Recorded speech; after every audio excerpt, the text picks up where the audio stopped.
First of all, I want to thank God for the grace of life, but also for the grace to stand in front of you and to share His word. And I want also to thank Dr. Ivan for the opportunity to stand before you and to share the gospel. I just want to share a little bit of myself. Uh, as he said already, that some of us are coming from the ministerial background through our families. I am one of them. My father is a pastor. He has a church back home in Malawi. But I just want to share of how my life has been, although my father is a pastor.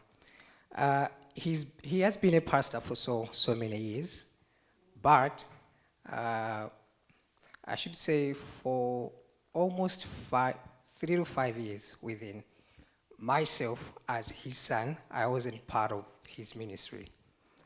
I was doing otherwise contrary to what he was doing, in which there was a time where other people could even ask him a question that, is this your son? Like the way how he is acting up with what we do, two different things.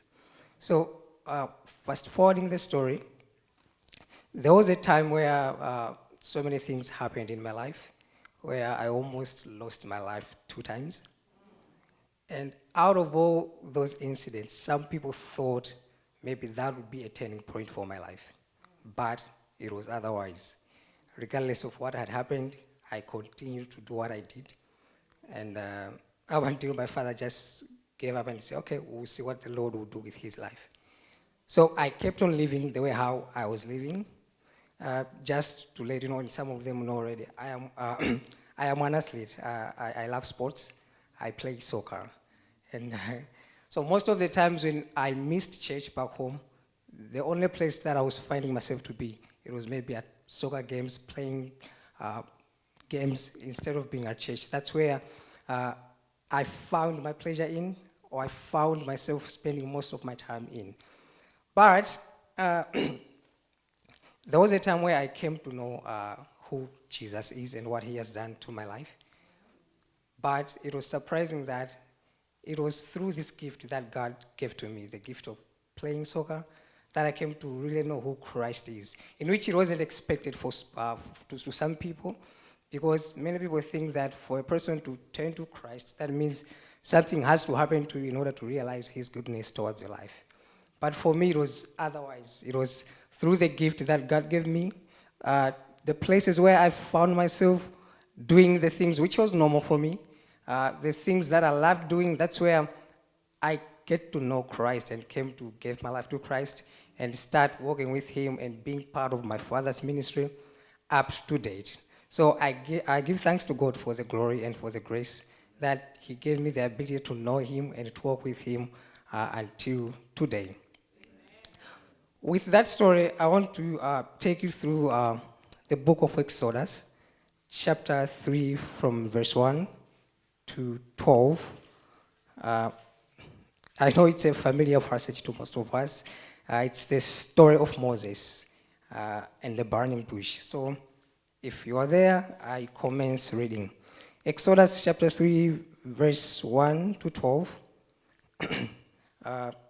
It says, verse 1, Now Moses was tending the flock of Jethro, his father-in-law, the priest of Midian, and he led the flock to the far side of the wilderness and came to Horeb, the mountain of God. There the angel of the Lord appeared to him in flames of fire from within a bush. Moses saw that though the bush was on fire, it did not burn up. Verse 3, So Moses thought, I will go over and see this strange sight, why the bush does not burn up. When the Lord saw that he had gone over to look, God called him from within the bush, Moses, Moses. And Moses said, Here I am. Do not come any closer. God said, Take off your sandals, for the place where you are standing is holy ground. Then he said, I am the God of your father, the God of Abraham, the God of Isaac, and the God of Jacob. At this, Moses hid his face because he was afraid to look at God. The Lord said, I have indeed seen the misery of my people in Egypt. I have heard them crying out because of their slave drivers, and I am concerned about their suffering. Verse 8. So I have come down to rescue them from the hand of the Egyptians and to bring them up out the land, a land flowing with milk and honey, the home of the Canaanites, Hittites, Amorites, Perizzites, Hivites, and Jebusites. And now the cry of Israelites have reached me, and I have seen the way the Egyptians are oppressing them. So now go, I am sending you to Pharaoh to bring my people, the Israelites, out of Egypt. Verse 11. But Moses said to God, who am I that I should go to Pharaoh and bring the Israelites out of Egypt? And God said, I will be with you, and this will be the sign to you that what it is I have, and this will be the sign to you that it is I who have sent you. When you have brought the people out of Egypt, you will worship God on this mountain. Amen. The story that I've read, the story about Moses, I like this story too a lot because sometimes it connects me with my life. It connects me to how I was, how I came to know who Christ is. When we see Moses from the verses that we have read, we see that Moses, he was busy doing what he would care most. That was taking care of the sheep of his father-in-law, Jethro. To him, that was something normal that he was doing day in, day out, until the day that he saw something happening in the wilderness where he was taking care of the flock or of the sheep of his father-in-law. He saw the bush burning up, and to him, it was surprising. Something burning up, but not really burning up, just the flames of fire. So for him, he paused for a moment. He took time to see what was happening. So from the story of Moses, we see that sometimes many people have it in mind to say there are specific places where you have to meet God, where you have to go in order for you to experience the presence of God or the love of God. In which one of the places, it's like the place where we are in church. That's where most of people feel like, okay, if I go to this place, I will experience or I will know who really God is. But the story of Moses is telling us contrary to what we believe in or to what some people think that's the truth.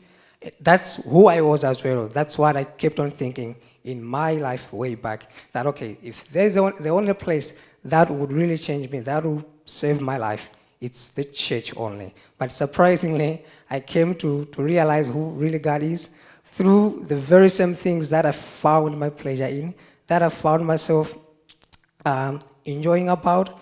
That's where I came to really know and realize that God is really present everywhere, regardless whether we like it or not, but he is there with you.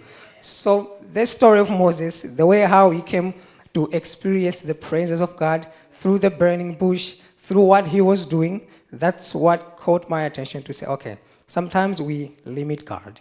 Sometimes we put ourselves in a closed space or close our minds to say, okay, for me to really experience the love of God, the presence of God in my life, this is where I have to be. But let's share and let's be aware to say, God is present everywhere in our daily lives, in what we do, in our workplaces, wherever you are, God is always there with you. And in the same story of Moses that we see, another thing that has that kept me going the very first time I came across this passage is the idea that Moses took a step, taking a moment to pause, to go and see what was happening.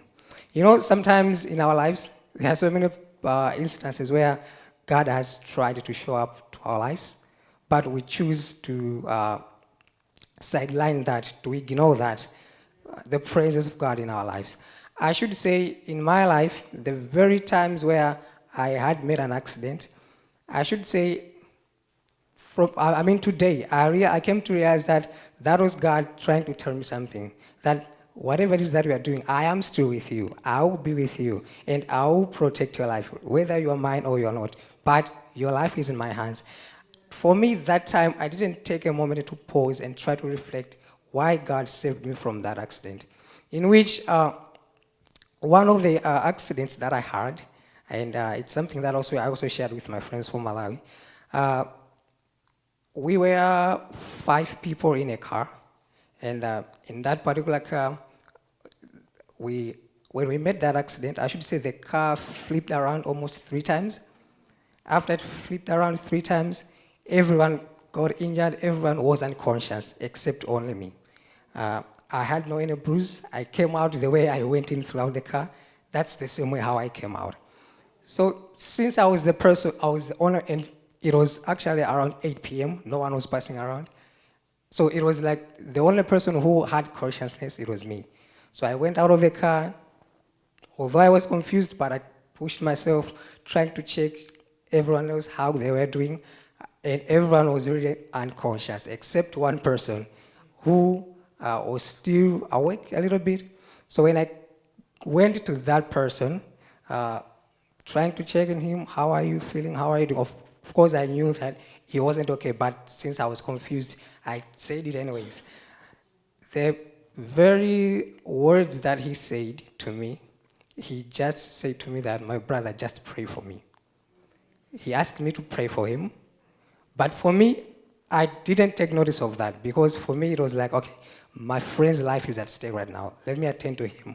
But after some time, I came to realize, okay, that the words that he spoke, it wasn't him. God was there. God was in that particular place. He saved my life in order for me to realize that his presence is everywhere. And that he just needed me to take a moment and see what he did and reflect and how present he was in that particular time. So that for me, I should reconsider my words. So that gave me a reflection to say, okay, it is true that whatever it is that you're going through, whatever it is that you're passing through, you will meet the presence of God where you are. God is always there with you. What you need is take time, pause a little bit, and try to see and try to experience if God is indeed there for you, or he is there indeed trying to tell you something.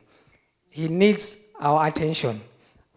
In order for him to talk to you, to be present in your life, he needs you to pause, take a moment, take time, and try to see him and to realize that he is there for you. So the story of Moses, it's kind of connected to my life, the way how my life has been, and how I came to realize that God is there for you, whether you are for him or you are not for him. But since he created you, he will be there for you, and he's there for you, working with you in whatever it is that you are facing. And as we go through the story of Moses, we see now God,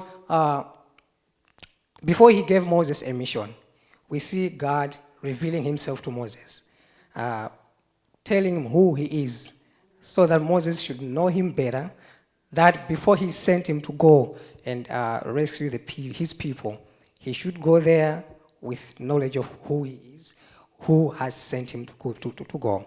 So this is something also that I just want to encourage you with, to say it is very, very important to know who really God is before you do his work. How are you going to testify about his goodness if you don't know him? So as people who have gave our lives to Christ, as people who have committed to do his work, who have committed to share his words, to share his gospel, let's have an ear to listen. Let's have the eyes to see, to know who really God is and what he is telling you. Because if you take time to know him, you'll be able to witness his goodness, the truth of his word, and his promises are yes and amen. We see that he promised Moses that I will be with you. And I am the one sending you, and I will be with you. That's the promise that he has given us. In as far as we are knowing him, he has also given us that confirmation and promise to say, I will be with you. That's the same way he said in Matthew 28, 19 to 20, that's the Great Commission. We all know it. Verse 20 says, I will be with you always to the end of the age. That's the reason why we have to know him, trust in him, and realize of his presence in our lives to say, okay, if God has put me in this place, let me recognize his goodness, his presence, so that as I am going out to do his work, to do his mission, he has given me a promise to say, I am with you, my son. I will be with you, and I will do this with you. So it's something that should give us the confidence to say his presence and his promises, they are enough for us to go out there and share his gospel and continue what we have already started as believers. As I conclude, I just want to encourage you to say, sometimes we may feel low of ourselves, or we may feel like maybe we are not enough to do his work. But God he is faithful and true. The very day, the very moment you committed your life to serve him, to walk with him, to do his work, just remember that his promises, this promise, I will be with you. It is with you, and he is going with you to the end of the ages until he comes back to take his people. Amen. May God bless you. Amen.